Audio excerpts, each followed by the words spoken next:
নমস্কার, আমি আদিত্য শাস্ত্রী। আপনাদের জ্যোতিষ বিষয়ক কিছু বিষয়ে আলোচনা করতে চাই। আমার কাছে বহু মানুষ আসেন যাদের মধ্যে মেন সমস্যা থেকে যায় যে ওনারা বলে থাকেন যে আমি বহু পরিশ্রম করছি, আমি অনেক চেষ্টা করার পরেও আমি যে ধরনের কাজ করছি, যে এফোর্ট দিচ্ছি, তারপরেও সেই সাকসেস পাচ্ছি না। তো এর কি কোনো অ্যাস্ট্রোলজি রিলেটেড সমাধান আছে বা অ্যাস্ট্রোলজি রিলেটেড গাইডলাইন আছে? 100% হ্যাঁ। কিন্তু প্রধান সমস্যা হয়ে যায় যখনই কেউ আসেন তখন কিন্তু দেখা যায় সেই মানুষটি অনেকটা সমস্যার ক্ষেত্রে অনেক গভীরে চলে গেছেন, অনেকটা সময় পেরিয়ে যাওয়ার পরে আসেন, সেক্ষেত্রে সমস্যা বেশি হয়ে যায়। অ্যাস্ট্রোলজিতে আপনার প্রথম যেটা প্রয়োজন আছে যে আপনার স্টুডেন্ট লাইফ থেকে কোন সাবজেক্টের ওপর আপনি যাবেন, এটা অ্যাস্ট্রোলজি থেকে কমপ্লিটলি বলে দেওয়া যায়। প্রথমেই যদি আপনি সাবজেক্ট ভুল করে ফেলেন, আপনার বিষয় ভুল হয়ে যায়, তাহলে অনেকটাই পিছিয়ে যাবে।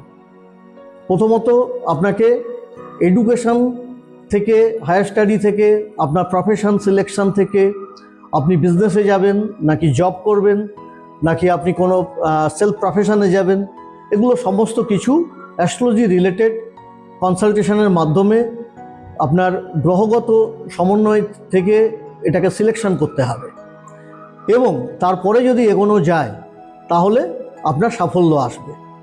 অনেক ক্ষেত্রে দেখা যাচ্ছে যে আপনার কোনো সেলফ প্রফেশনে গেলে ভালো হতো, কিন্তু আপনি সেক্ষেত্রে কোনো বিজনেস শুরু করলেন। তো বিজনেসের ক্ষেত্রে যে ধরনের কম্বিনেশন লাগে, প্ল্যানেটোরিয়াল কম্বিনেশন, সেটা কিন্তু সেলফ প্রফেশনের ক্ষেত্রে সেম কম্বিনেশন কাজ করে না। তাহলে প্রথমেই আপনি ভুল ডিসিশান নিয়ে ফেললেন, অনেকটা পিছিয়ে গেলেন। তারপরে যেটা প্রয়োজন থাকে সেটা হচ্ছে কোন প্লেসে আপনি করবেন, সেলফ প্রফেশন হোক কি নিজের বিজনেস হোক, কোন জায়গায় আপনি করবেন, সেই প্লেস সিলেকশনটাও কিন্তু অ্যাস্ট্রোলজি থেকে করা সম্ভব। আপনাকে সেখানেও নিতে হবে ডিসিশন। এবং তারপরে যেটা চলে আসে সেটা হচ্ছে সময়, যেটা আমরা বলে থাকি স্থান কাল পাত্র। তো সময় একটা বড় ব্যাপার।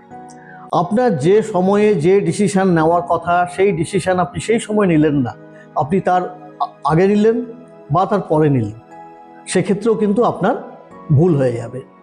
তো সেই ক্ষেত্রে আপনার স্থান কাল পাত্র, আপনার কোন প্রফেশনে আপনি যাবেন, আপনি বিজনেস করবেন না সেলফ প্রফেশন, নাকি আপনি কোনো জব করবেন, জব করলে গভর্নমেন্ট জব হতে পারে, পাবলিক সেক্টরে হতে পারে, কি আপনি কর্পোরেট সেক্টরে হতে পারে, কি ধরনের জব, এগুলো অনেক অ্যানালাইসিস থেকে যায়। এই অ্যানালাইসিস করে যদি আপনি প্রতিটা স্টেপে আপনি গাইডলাইন দিতে পারেন, তাহলে আপনার যে কোয়ালিটি আছে, আপনার যতটা প্রাপ্তির যোগ আছে, তার 100% অবধি আপনি পেতে পারেন। কিন্তু এই জায়গায় যদি আপনি ভুল করে ফেলেন, তাহলে ওই 100%টাই কিন্তু 50 থেকে 60%-এ চলে আসবে। যার ফলে আমি বলবো, যদি কেউ আপনার কেরিয়ারে সাকসেস চান, যদি আপনি আপনার জীবনে সাকসেস চান, তাহলে যে গাইডলাইন নেওয়ার প্রয়োজন আছে সেই গাইডলাইনটা লাইফের প্রথম থেকে নিন। যত আগে আপনি গাইডলাইন নিতে পারবেন, যত আগে আপনি আপনার কেরিয়ার গ্রাফ বানাতে পারবেন, তত আপনি সাফল্য পাবেন।